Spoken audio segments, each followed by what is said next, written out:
Fiancée and her parents publicly mocked my late mother at the rehearsal dinner, so I cancelled the wedding in front of everyone without a second thought. I am 33 years old, and until recently, I was engaged to Lydia, a woman I honestly thought I would spend the rest of my life with. I met her about 6 years ago through mutual friends at a barbecue.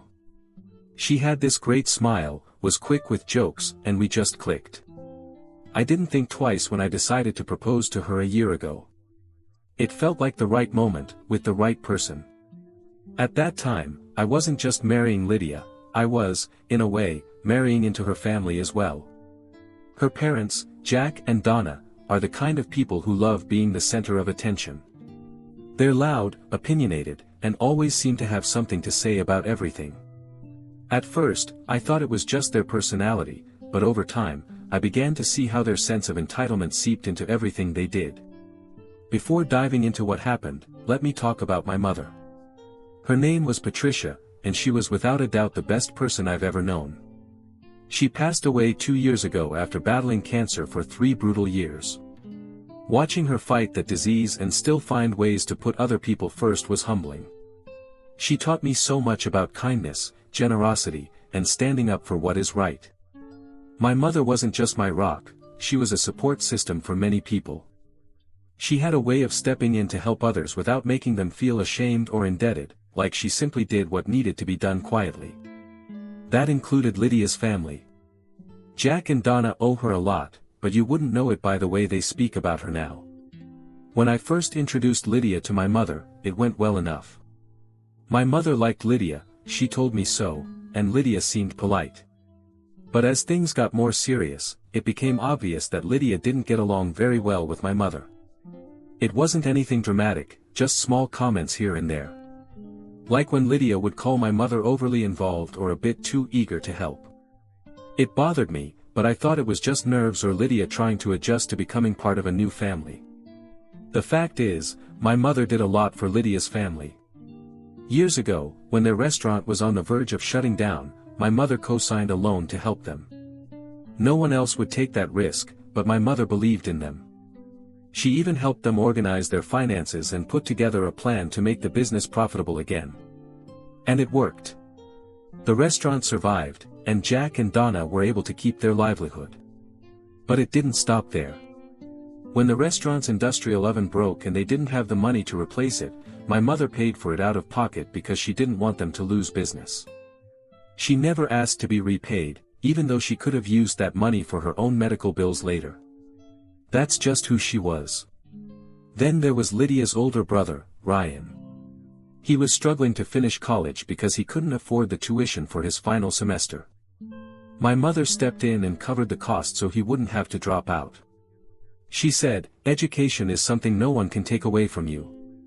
It wasn't just money she gave. It was time and energy. She spent hours helping Lydia's family with everything from accounting advice to babysitting Ryan's kids so he could focus on his studies. And let me tell you, not once did Jack, Donna, or Ryan properly thank her. Sure, they said thanks in passing, but there was no real acknowledgement of what she had done for them. My mother never cared about that, though. She wasn't in it for recognition. She just wanted to help people. When my mother passed away, I was devastated. She was my whole world, and losing her felt like a part of me was gone forever. Lydia was there for me through the worst, or at least I thought she was. Looking back, I realize a lot of her support was more about doing the bare minimum. She'd say things like, "You need to move on," or, "Your mother wouldn't want you stuck in grief." Which, maybe, was true, but it didn't feel comforting. It felt dismissive. As we prepared for the wedding, I started noticing more red flags. Lydia was oddly dismissive any time I brought up my mother during conversations about the ceremony. For example, I wanted to include a small tribute to my mother during the vows, and Lydia just waved it off, saying, "That's only going to make people sad. Weddings are supposed to be happy." I let it go because I didn't want to start a fight, but little things like that kept piling up. Then there were Jack and Donna's comments. They had this way of talking to me like they thought Lydia was marrying beneath her. Jack once joked about how Lydia was upgrading her life by marrying someone from a more modest background. Donna would say things like, "Well, we all make sacrifices for love," as if Lydia was doing me a favor by agreeing to marry me. It hurt, but I kept my mouth shut for Lydia's sake. Looking back now, I wish I had spoken up earlier, maybe I could have saved myself some heartache. But I kept telling myself that once the wedding was over and the dust settled, things would get better. I couldn't have been more wrong. Now fast forward to 1 month before the wedding, that's when things really started to unravel. As I mentioned earlier, Lydia's parents, Jack and Donna, had offered to host the rehearsal dinner at this fancy restaurant they had connections with. At first, I thought it was a kind gesture. I imagined maybe they were trying to smooth over all the sarcastic comments and awkward moments we'd had during the wedding planning. I even told myself, maybe this is their way of making an effort and showing some class. Now, a bit of context about this dinner. Lydia's parents didn't just offer to host it, they made a huge show of how generous they were being. Donna kept bringing it up in conversations like, "Oh, we've put so much effort into making this rehearsal dinner perfect. It'll be the talk of the town." Jack, of course, chimed in at every opportunity, reminding me, and everyone else, that the restaurant was one of the best in the area and how lucky we were that they could secure it. It all started to feel less like a gift and more like a boost to their ego. But whatever, I was focused on making the wedding happen, so I let them take the reins on the rehearsal dinner. Big mistake. As we got closer to the date, Jack and Donna's true colors started to shine even more. Every conversation with them turned into some kind of passive-aggressive jab or backhanded comment. For example, when I tried to confirm the guest list for the dinner, Donna rolled her eyes and said, "We'll take care of that, Michael. You don't need to stress about the details. Just show up and enjoy." It was such a small thing, but it irritated me. Wasn't this supposed to be our event? Shouldn't Lydia and I have some say over who was coming? Then there was the menu. Donna made a huge fuss about how they were curating a high-end culinary experience for the evening. She kept saying things like, "Oh, we've got the chef creating something truly special, nothing like what you'd usually find back in your hometown, Michael." That last part was her favorite dig, back in your hometown. She loved reminding me that I wasn't from their social circle. I'm from a small working-class town, and they never let me forget it. I tried to brush it off and focus on the bigger picture. I kept telling myself, it's just one night. Smile, nod, and get through it. But even Lydia was starting to act strangely. She had always had this habit of siding with her parents on everything, but in the weeks leading up to the dinner, it got worse. Anytime I brought up an idea or concern, she brushed it off and said, "Michael, you're overthinking this. My parents know what they're doing." The problem was, it wasn't just about the dinner. It was the way they made me feel, like an outsider in my own relationship. They treated me like I should be grateful just to be in the room, like I should be honored that Lydia was willing to marry me. And Lydia, she never stood up for me.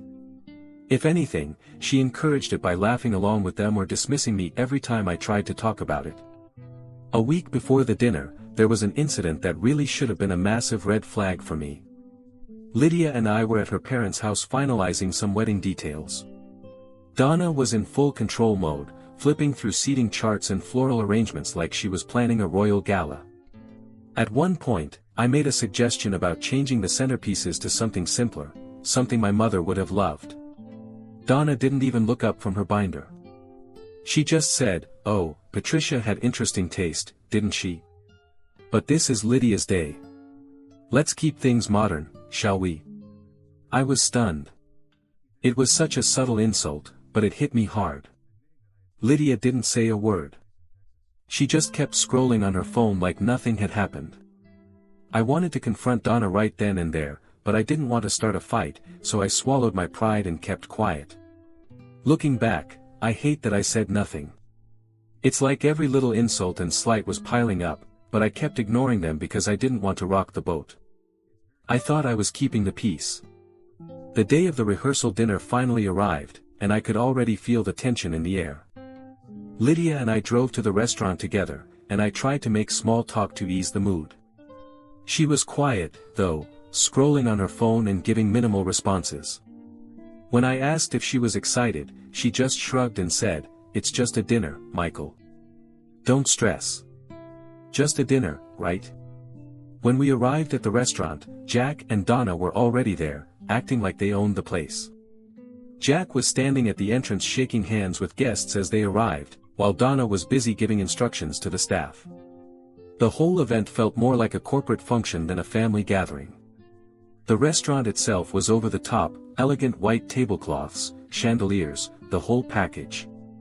It was the kind of place that screamed, "Look how important we are." And honestly, that just made me feel more out of place. As guests began to arrive, I started noticing something strange. Most of the people there were from Lydia's side of the family. There were maybe 3 or 4 people from my side, my father, my sister, and a few close friends and relatives. Everyone else was either Lydia's relatives or her parents' business associates. It was like they had turned the rehearsal dinner into a networking event. I pulled Lydia aside and asked what was going on. "Why aren't there more people from my family here?" I said. She gave me that exasperated look and said, "Michael, your family is small. My parents had to fill the room somehow. It's not a big deal." Not a big deal. That was her answer for everything. I bit my tongue and went back to mingling, but I couldn't shake the feeling that this dinner wasn't about us. It was about Jack and Donna showing off. They had hijacked what should have been a celebration of our relationship and turned it into their own personal showcase. After everyone had eaten, the real show began, the speeches. Jack went up first, of course. He took the microphone like he was giving a keynote address at a conference, not speaking at his daughter's wedding. He cleared his throat and began with, "Welcome, everyone. Tonight is about celebrating the union of 2 families, our Lydia, and of course, Michael." He said my name like it left a bad taste in his mouth. I sat there trying to stay calm, but every word out of his mouth was a veiled insult. He started talking about how proud he was of Lydia, how she had always been the star of the family. She always knew what she wanted in life and went after it.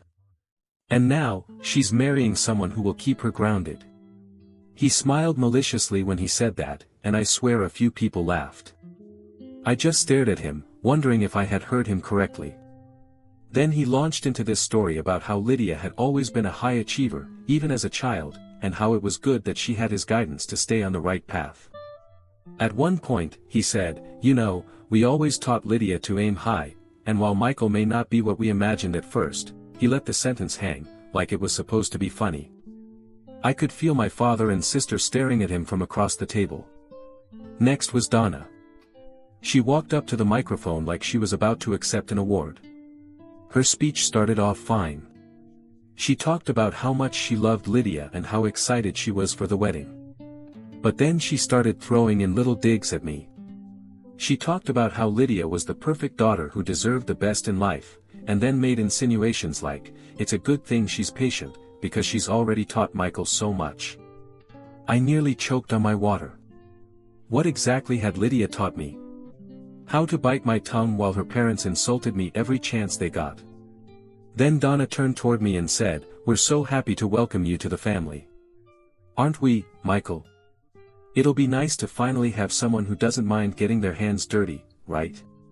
She laughed, and some of her relatives joined in.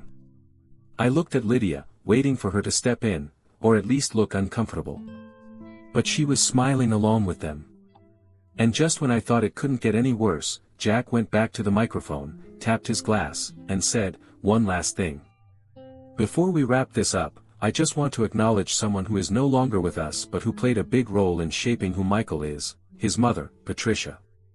For a split second, I thought he might actually say something kind. But no.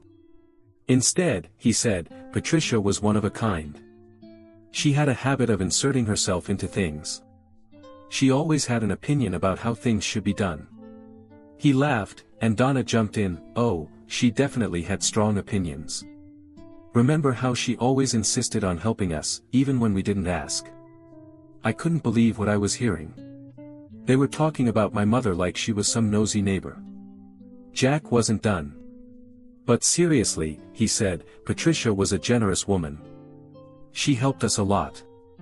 Sometimes too much, if I'm being honest." He winked, like it was some kind of inside joke. The room went silent. I didn't feel seated anymore, but Jack kept going. "We'll be sure to keep her spirit alive at the wedding, let's just hope Michael doesn't inherit her enthusiasm for taking over. We wouldn't want him getting too involved, right?" That was it. I felt my face go hot and my fists clench under the table. I looked at Lydia, hoping, begging, she'd say something, anything, to shut them down. But she just laughed and said, "Oh, Dad, stop," like it was all harmless fun. Harmless fun. They were mocking my mother's memory in front of a room full of people, and Lydia thought it was funny. I couldn't believe it. The worst part was Jack and Donna acting like they were being charming. They had that smug look on their faces, like they thought everyone was laughing with them. But when I looked around the room, I could see that wasn't the case. When Jack finally sat down, the tension in the room was so thick you could cut it with a knife. The clinking of forks and glasses slowly resumed as people awkwardly tried to move on from the disaster of a speech. Lydia leaned toward me and whispered, "Are you okay?" Her tone was casual, like she was asking if I wanted more water, not if I was boiling with rage. I didn't even look at her. I just nodded. My jaw was clenched so tightly I thought my teeth might crack. But then Donna came over to our table. "Michael," she said sweetly, "I hope you're not offended. Jack and I just wanted to add a little humor to the evening. It's all in good fun." That's when something snapped inside me. I couldn't stay silent any longer. I stood up, my chair scraping loudly against the floor. "Are you serious right now?" I said, my voice low but shaking with anger. So there I was, standing in the middle of the rehearsal dinner, the chair still slightly tipped back from when I rose. The entire room had gone dead silent, like someone had muted the TV. Every eye was on me, but I didn't care. My heart was pounding, my face burning, but I knew I couldn't just let this go. Jack and Donna's mockery of my mother had already been too much. But that fake apology from Donna? That was the final straw. "Are you serious right now?" I repeated, looking straight at Donna. She froze for a second, probably not expecting me to actually confront her. Jack looked up from his drink like I had just insulted him. Lydia, sitting beside me, whispered, "Michael, stop." But I ignored her. "Let me get this straight," I said, my voice louder now. "You spent the entire night taking shots at my mother, the woman who helped your family when no one else would, and now you act like it was just a joke. You really think that's acceptable?" Jack leaned back in his chair, crossing his arms. "Relax, Michael," he said, smiling like he thought this was no big deal. "You're overreacting. It was all in the name of fun." "Fun?" I replied. "You called her nosy. You said she was too much. You mocked her generosity like it was some kind of flaw. How was that funny?" The tension in the room was unbearable. I could see a few of Lydia's cousins staring down at their plates, clearly uncomfortable. My father, on the other hand, was glaring at Jack like he wanted to punch him. My sister had her arms crossed, staring daggers at Donna like she was waiting for her turn to speak. Donna tried to laugh it off. "Oh Michael, don't be so sensitive. We were just sharing some stories. Everyone knows how Patricia liked to take control." I couldn't believe what I was hearing. "Take control?" I said, my voice rising. "She helped you. She saved your business when you were about to lose it. She paid for your oven repairs, for your patio remodel, and for your son's college tuition. And this is how you repay her? By turning her into some kind of joke at a rehearsal dinner?" Jack sat up straighter, clearly irritated now. "All right, that's enough," he said, trying to sound authoritative. "We didn't mean any harm, but if you're going to make a scene over this, maybe you're not ready for marriage." That comment showed how little respect he had for me, or for my mother, for that matter. Lydia finally spoke up, tugging on my sleeve. "Michael, can we just step outside and talk? Please." I pulled my arm away. "No, Lydia. We can't. Not until your parents understand how disrespectful they've been." Donna sighed dramatically, like she was the victim in all this. Michael, this is supposed to be a happy occasion. You're ruining the night for everyone. I'm ruining the night? I said, my voice shaking with anger. No, Donna. You ruined it the moment you decided to talk badly about my mother in front of everyone. I turned to Lydia. And you sat there and let it happen. Lydia's face turned red. I didn't know they were going to say all that, she said defensively. But you laughed, I replied. You laughed at every insult. You didn't even try to stop them. By this point, the whispers in the room had started to rise. People were leaning in toward each other, murmuring about the scene unfolding in front of them. I could feel the weight of their stares, but I didn't care. This wasn't about them. It was about standing up for my mother. Jack stood up, clearly fed up. All right, Michael. If you're so offended, maybe you should leave, he said, pointing toward the door. For a moment, I considered it. I thought about just walking out and leaving them with their perfect dinner. But then I looked around the room, at my father, my sister, the few friends who had come to support me. They were all watching, waiting to see what I'd do. And I realized I wasn't going to let Jack and Donna get away with it. Not this time. Not anymore. No, I said firmly. I'm not leaving. Not until they understand what they've done. Jack opened his mouth to respond, but I cut him off. You act like my mother was some obsessive busybody. But without her, you wouldn't even have this connection to this restaurant. She didn't do any of that for recognition or praise. She did it because she cared. And now you're here, degrading her memory like it's some kind of joke. That's not just disrespectful. It's disgusting. The room went completely silent again. Even Jack looked stunned, like he didn't know how to respond. Donna opened her mouth, but no words came out. Lydia just sat there, staring down at the table, her face a mix of shame and anger. Finally, Jack muttered, "We didn't mean it like that."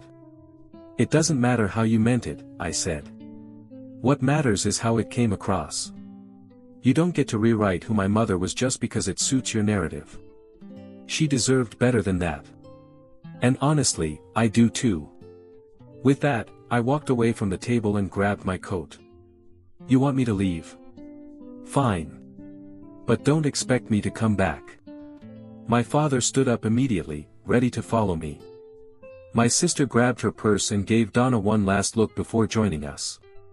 Some of my friends stood up too, looking uncertain but clearly choosing to support me.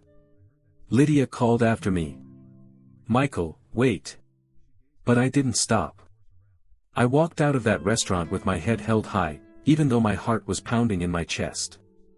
Outside, my father put a hand on my shoulder. "You did the right thing," he said. "Your mother would be proud." I nodded, but I didn't feel proud. I felt angry. I felt betrayed. And I realized something: if Lydia couldn't defend me, or my mother, then maybe she wasn't the person I thought she was.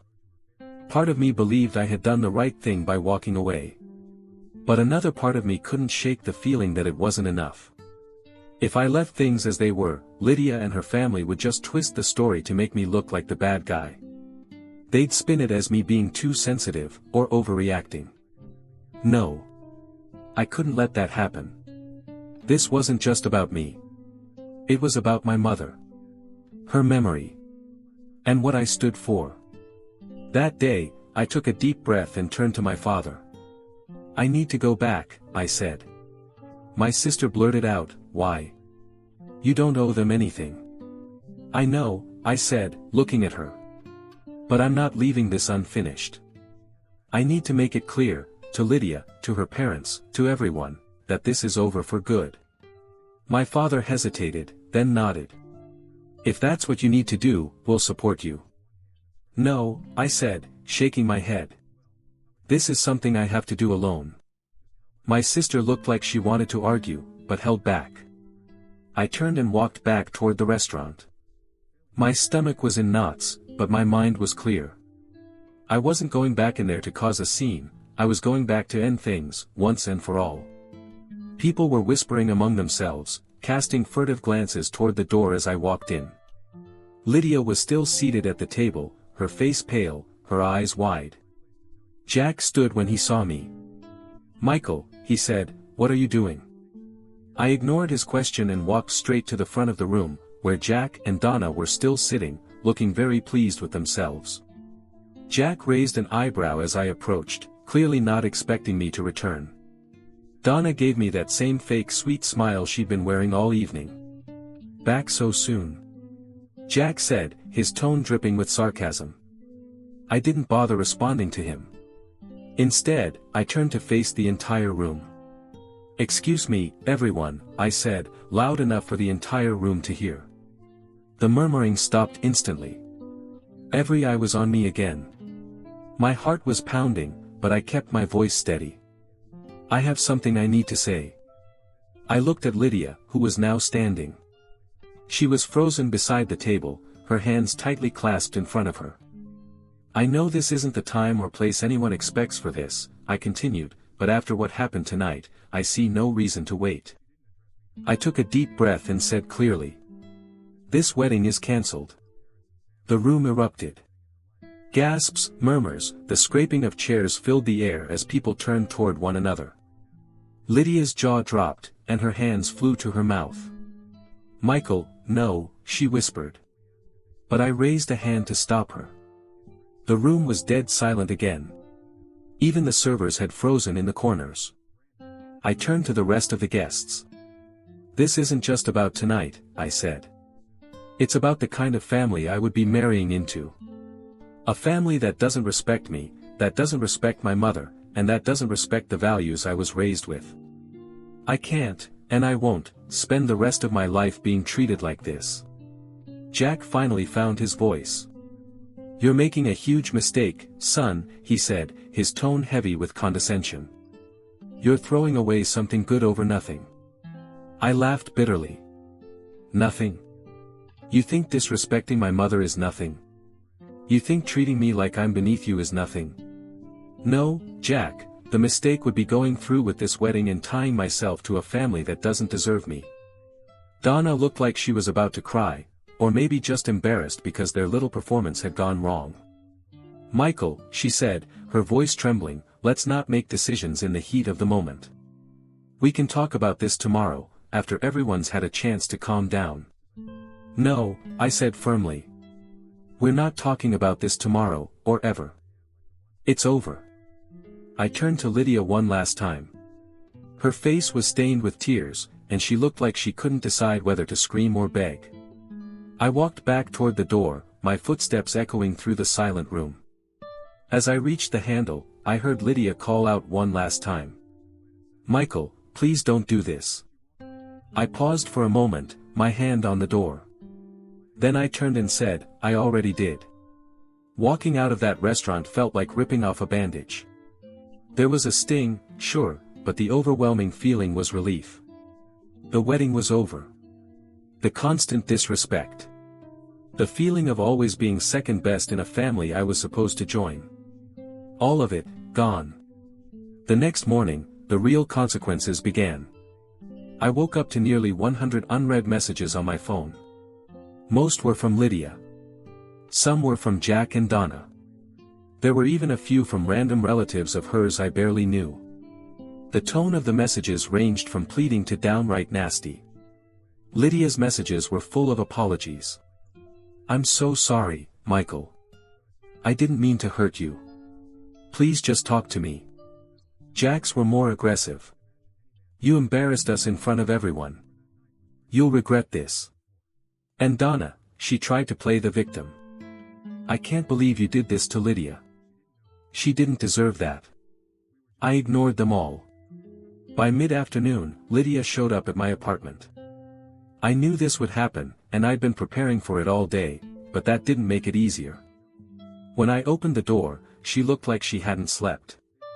Her eyes were red, and her face was blotchy from crying. She was still wearing the dress from the night before, like she had gone straight home and cried herself to sleep. "Michael," she said softly, her voice trembling, "can we talk, please?" I crossed my arms and leaned against the doorframe. What's there to talk about, Lydia? I was pretty clear last night. She winced like I had slapped her, but she didn't back down. I know you're angry. And you have every right to be, she said. But we can fix this. We can work through it. I shook my head. You still don't get it, do you? She wiped her eyes with the back of her hand, her voice breaking as she said, I was scared, okay? I didn't know what to do. Scared of what? I asked, my frustration boiling over.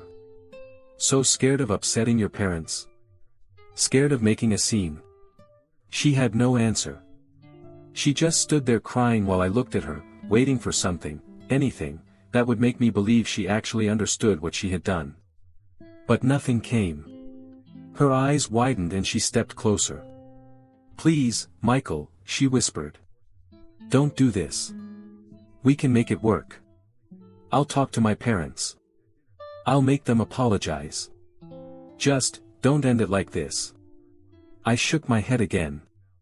This isn't just about your parents, Lydia. It's about you. Last night showed me exactly who you are. And I can't unsee it. I deserve better than this. She stared at me for a moment, her face contorting as the reality began to sink in. One Saturday afternoon, I was cleaning out my mother's old memory box. It was something I'd kept ever since she passed. Inside were things like her favorite necklace, a pair of earrings she used to wear to church, and a small, delicate locket with a photo of my grandmother inside. That locket had been in my family for generations, passed down from mother to daughter, and my mother had given it to me before she passed. She said, one day you'll know who the right person is to give it to. I had kept it safely stored in that box ever since. It wasn't just a piece of jewelry. It was a piece of her. Of our family history. But when I opened the box that day, the locket was gone. At first, I thought I was imagining things. I carefully examined the box, checking every corner. But it wasn't there. I searched the drawers where I kept the box, the shelves, even the floor around it, nothing. My heart sank as the realization hit me, someone had taken it. The only person who had been in my apartment recently, besides close family and friends, was Lydia. My stomach twisted as I put the pieces together. She had come by a few days after the breakup to return the engagement ring. She'd asked to use the bathroom before leaving, and I hadn't thought anything of it at the time. But now it all made sense. I grabbed my phone and sent her a message. Did you take the locket from my mother's memory box? A few minutes later, she replied. What are you talking about? I didn't believe her for a second. You know exactly what I'm talking about. The locket my mother left me is gone. You're the only person who's been in my apartment recently. You took it. She didn't respond right away, but when she did, her message made my blood boil. I borrowed it, because I wanted to keep a piece of her with me. I thought it would help me feel closer to you. Borrowed. She had taken it without asking. Without even telling me. I couldn't believe the audacity. I called her immediately. When she answered, she sounded defensive, like she was the victim in all this. Michael, it's not a big deal, she said. I was going to give it back. Not a big deal. I responded. That locket has been in my family for generations. It's not some trinket you can just take because you feel like it. How could you think that was acceptable? I just wanted to feel connected to you, she said, her voice trembling like she was trying to play the sympathy card. I didn't think you'd even notice. Of course I'd notice. I shouted. It's from my mother. And the fact that you didn't even think to ask me first makes it even worse. She started crying at this point, but I wasn't in the mood to comfort her. Where is it? I demanded. It's at my parents' house, she admitted between sobs. I didn't want to lose it, so I left it there for safekeeping. That was the last straw. You took something that doesn't belong to you, something that means more to me than you'll ever understand, and you just left it at your parents' house? Are you kidding me? I'm sorry, she whispered.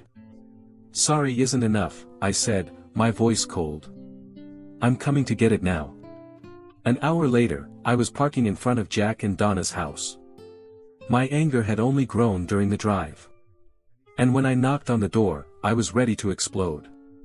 Donna opened it, her fake sweet smile disappearing the moment she saw the look on my face. "Michael," she said cautiously. "What are you doing here?" "I'm here to get my mother's locket," I said bluntly. "Lydia told me it's here." Her expression shifted to a mix of confusion and irritation. "Lydia took a locket? Why would she?" "Just find it," I interrupted.